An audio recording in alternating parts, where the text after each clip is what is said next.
that the president-elect would have the confidence of Nigerians, the credibility, the popular support?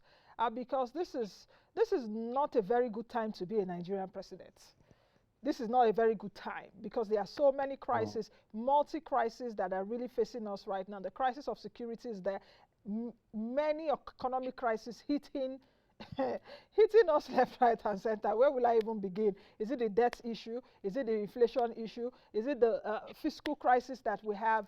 So many of them, joblessness, unemployment, inequality, malnutrition, so many things at this time. So this is not a good time to be a president. And President Buhari will be bequeathing an economy that is shaking to him. So I wonder the kind of crown that Tinubu will be wearing on May 29th. I don't envy them. But do you think that that credibility, okay, let me ask it this way. What actions do you think that the president-elect should take when sworn in that may give a hint of credibility and that will bring a, you know, some sort of confidence to say, for Nigerians to say, oh, okay, this man seems to be serious. The kingmaker is now king. Whether we should begin to look his direction. That's a fantastic question, Nancy. I wrote an article for Stairs that came out. That was about last week or so, highlighting some of these issues. Nigeria is actually in a polling crisis.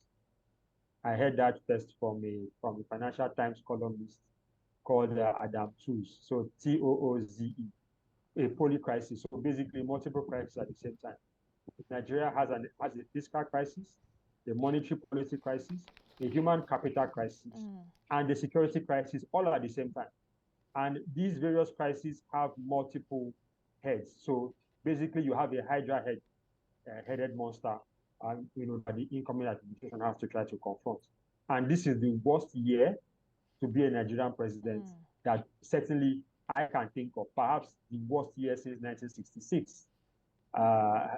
But this is the context in which the current president-elect is working into. Now, as far as credibility is concerned, I think the first signal of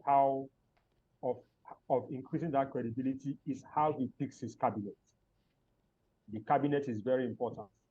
If he picks a cabinet of mostly technocrats and empowers them, so it's two things.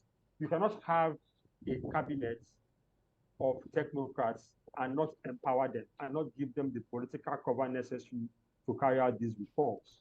So it will be like basically telling a horse to run the length of a field while basically chaining one of its legs to like a weight, and then the horse is unable to run fast. The cabinet and the positions those technocrats occupy will be a major signal with regard to how serious this administration is. The